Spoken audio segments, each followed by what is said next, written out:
herself in drama yet again in another basketball game. And this time it's with a top-notch player, man. Her and Sabally had a powerful exchange after this game. And you already know Phoenix put the beast on Dallas. Dallas, one of the worst teams in the league.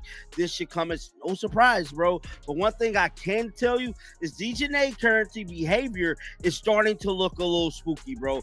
At this point, bro, something has to be done. And then there's the hair pulling, yes. Picture this. The final buzzer sounds on a warm June night. Fans start filing toward the exits. And instead of a routine handshake line, you get DJ Carrington sprinting. Yes, sprinting into the Phoenix Mercury huddle like she's storming a castle. One shove, one hair pull, two panicked teammates later, and social media has fresh fuel for a week-long bonfire. Highlight reels? Who cares? It's the melee clips that dominate every timeline. But here's the twist. That viral scuffle is just the latest spark in a season-long wildfire. It's disgusting what's going on with her. You guys need to put a stop to this because it is going too far. She was out there hacking again versus Phoenix today. And not only was she out there hacking and doing all of that stuff, let's look at her trying to interrupt the Phoenix Mercury's huddle and start a fight with Sabally and Mercury players. Let's look at this nonsense. You guys need to put a stop to this. Y'all need to put a stop. DJ Carrington waited until the game ended to try and turn Sabally into her personal punching bag. One that could torch the league's fragile growth if no one steps in. Stick around, because by the time you hear how deep this rabbit hole goes, you may wonder if the W is writing a rulebook or a reality TV script. But to understand why the league suddenly feels like a full-contact soap opera, we need to rewind to the name that shows up in every single flashpoint. DJ Carrington's stat line? Pretty good. Double-digit scoring, relentless defense, highlight-ready hustle. Her incident line? Utterly unmatched. Elbows to rookies, mid-air karate swats, stare-downs with refs, and at least 3 hold me back moments that ended up on TikTok's daily rotation. Since opening night 2025, she's picked up 2 flagrant-twos for common flagrants that could have been felony charges in a pickup game, and a league-leading montage of post-game jawing sessions. And Sabally low-key was going at it the entire game. Okay, they both they were like doing pretty good guarding and defending each other. Like it was starting to get heated up again. They're very competitive women. Okay, Sabally stands at 6'4". DJ Carrington is at 5'11". The truth is, though, low key, they kind of have been going at it, so to speak, for some years now. I remember I saw a clip back in from 2023. Just YouTube it here, guys. It's on YouTube here for free. Just type in DJ Carrington Sabally 2023. They got into it, they kind of clashed, and then DJ Carrington had said something to her out of bounds. She did something to her. She got fined $200, and then they was on Twitter talking about it. And DJ Carrington had added Sabally. She was like, "Come on, Satu, you know it ain't even gotta be like this." And Sabally was like, "Girl, whatever." Like again, Sabally, okay, has been she's slick at the mouth. Okay, her and DJ Carrington, they act like they ain't got no media training. They act like they ain't got no home training. Fans call it passion. Analysts call it brand sabotage. One opposing veteran guard summed it up best. She plays like every possession owes her money. Cue the memes, cue the edit compilations, and cue the league office issuing nothing more than pocket change fines. That hands-off approach all but guaranteed we'd get a headline clash. And Phoenix versus Dallas gifted us the supercut nobody asked for. Dallas trails by double digits. The buzzer hits. And while Sabally congratulates teammates, Carrington beelines into the Mercury's post-game huddle. No preamble, no handshake, just pure collision energy. Cameras capture Sabally's surprise, then her teammates yanking her back before the first on-court boxing exhibition can debut. Within minutes, the clip racks up 500,000 views on X. Comment section split. That's intensity, baby. Versus suspender yesterday. The Dallas Wings' own coach calls the display embarrassing, while Phoenix fans dub it the Sun Devil Stampede. Yet this wasn't a one-off burst of anger. It was round 2 of a beef fans swear has been simmering for years. There's some serious drama going down here after this ball game ended. Well, I'm surprised security... Now you see her go approach her? You see her go approach her? You see her go approach her from behind? And that look, her teammates are having to pull her back and all of that. Bruh, you lost. Y'all got smacked. Y'all have won one game. Take your sorry asses to the locker room. Take y'all sorry asses to the locker room. Y'all won one game all year. Shout out to Paige. You had a hell of a performance today. Y'all stink. Don't interrupt the other team huddle. Take y'all trash team to the locker room, bro. Oh, it gets wilder. Because the real question here is, how is this still happening? Back in 2023, Carrington shoulder-checked Sabally out of bounds, got a $200 fine, and ignited a petty tweet exchange worthy of reality TV confessionals. Adding gasoline? Carrington's so-called selective bully pattern. The fiercest blows almost always land on rookies or wings under 6 foot. She never crashes into Aya Wilson, never tangles with Brittany Griner. It's chaos, curated. And when curated chaos meets laissez-faire leadership, things spiral fast. Kathy Engelbert's resume screams order. Wall Street vet, Deloitte CEO, master of boardroom discipline. Yet basketball, Twitter jokes, she's running the W like a mindfulness retreat. Each new viral scrap gets the same soft statement. We expect the highest standards of sportsmanship. Meanwhile, players are logging bruises like loyalty points. Skylar Diggins-Smith complains of 9 games in 18 days, calls the schedule irresponsible, and wonders aloud how athletes can recover when they're dodging elbows and back-to-backs in the same week. The optics? Ugly. The W is enjoying its biggest mainstream bump in years, thanks largely to Caitlin Clark's exploding fanbase, yet its most shareable moments look more UFC than WNBA. Sponsors love eyeballs, but they hate lawsuits. Are we doing? Seriously, what are we doing this season? What happened to you in the offseason? Who hurt you, DeJounte?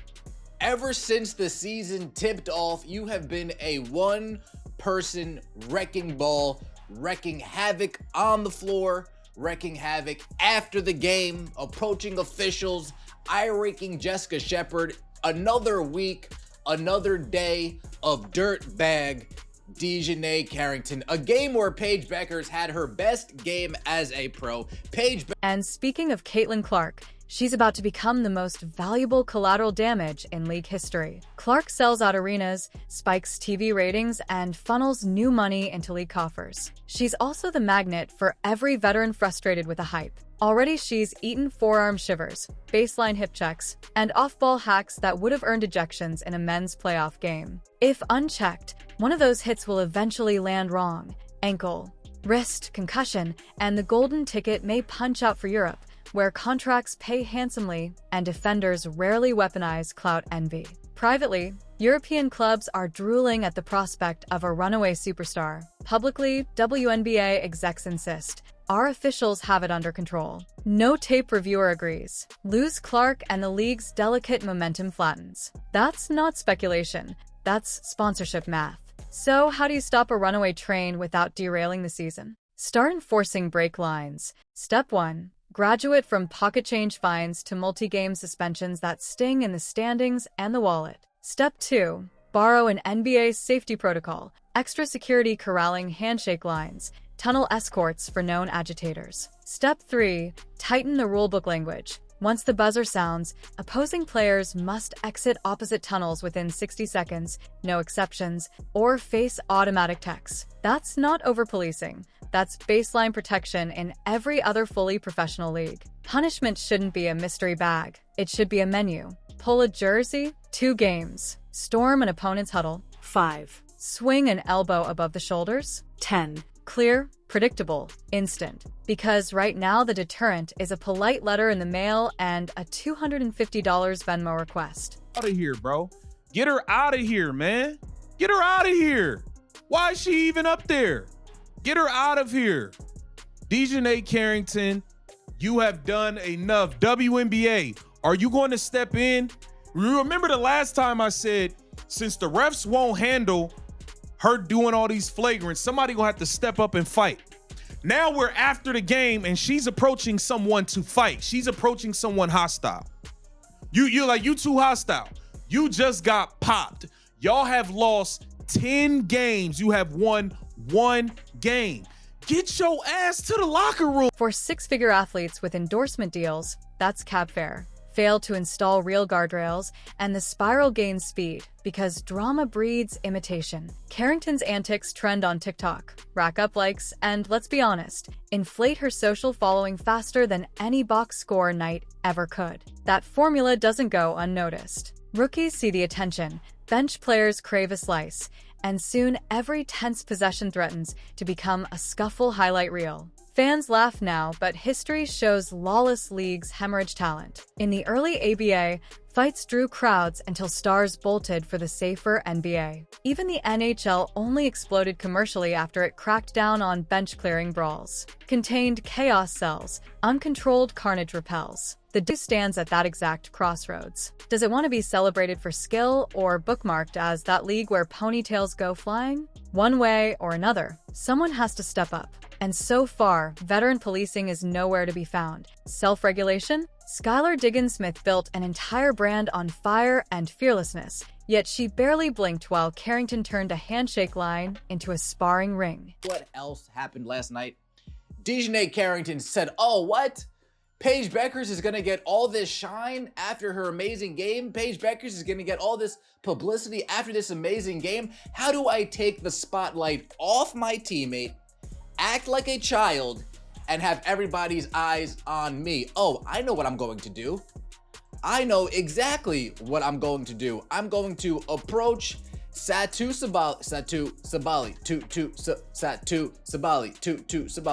As the Phoenix Mercury are over here huddling, Sabally gets into it with one of the Wings teammates. They're over here. Yeah, you see? Yeah, Sabally jawing at Dejanay. And that's Dejanay. That's dirtbag Dejanay, by the way, with that thigh tattoo, as you see over here. Alyssa Thomas, infamous for judo toss screens, shook her head but didn't intervene. The code of the locker room once said, handle it in-house. Now caution outweighs code. Nobody wants the fine, nobody wants the suspension, and nobody wants to become the next meme. So vets stay quiet, rookies stay scared, and Carrington keeps rolling through switchbacks like the Tasmanian devil in braids. In that vacuum, fans naturally look up the chain of command, right back to the commissioner's office. Or, as Twitter now calls it, the world's quietest panic room. Of course, when you have two competitive women, okay, who are very spicy, very, they're gonna speak their mind. It is what it is. They got that no-nonsense attitude. They gonna clash. Low-key during that Unrivaled, okay, back in February when it was 1v1, they damn near was fighting, okay, when it was Satou Sabally up against Dejanay Carrington. Satou Sabally, again, she's 6'4", large wingspan. She's bigger and stronger and taller than Dejanay Carrington. She was tossing Dejanay Carrington around like a damn ragdoll. TikTok. Each unpunished clip chips at credibility, which leads us to the final plea and your call to action. If the WNBA wants to cement its surge, not squander it, leadership must deliver a message louder than any highlight dunk. Zero tolerance starts now. One more huddle invasion, minimum 5-game ban. One more hair snatch, 10 grand and 10 games. One more post-game Mortal Kombat audition. Enjoy the rest of the season from your couch. Sound harsh? Good. Because the alternative is harsher. Spiraling injuries, sponsor skittishness, TV partners pivoting to safer investments, and the league's biggest needle mover shopping for flights to the EuroLeague. Is compelling. There's something disturbingly entertaining about watching someone try to double dutch their way between a handshake line and a street fight. How did security let that go on for so long? How does WNBA security not usher them off of the floor? How are y'all allowing them to stay on the floor that long when you see it's becoming hostile? Especially with her reputation. Y'all supposed to get them off the floor. Get them off the floor. You don't see the other team. When Minnesota plays at home, right? When Minnesota plays at home and after the game, they do their dance, step thing, whatever it is they do. You don't see the other team out there. No, the other team beat it. They just smacked y'all. Skate, get out of here. Skedaddles, have a safe flight home. You don't see the other team out there when the minutes come on. Y'all lost. Y'all been losing. WNBA, y'all are. So here's the pivot. If you're the commissioner tomorrow morning, what do? Hammer down with NBA-level suspensions? Install NHL-style enforcer deterrence? Or maybe do nothing and hope the click-through rate keeps lights on a little longer? Drop your verdict below. Do you crave the carnage or demand the crackdown? While you're at it, hit that subscribe button because we'll be tracking every suspension, every fine, and every whispered rumor until this saga finally meets its reckoning. Until then, remember, a league is only as strong as the rules it enforces. Skill should shine, not shattered kneecaps. And if the next viral WNBA clip involves a stretcher, the only people left watching might be the lawyers. Stay smart, stay safe, and stay tuned. The next tip-off might decide whether we're watching basketball history or a cautionary tale in real time.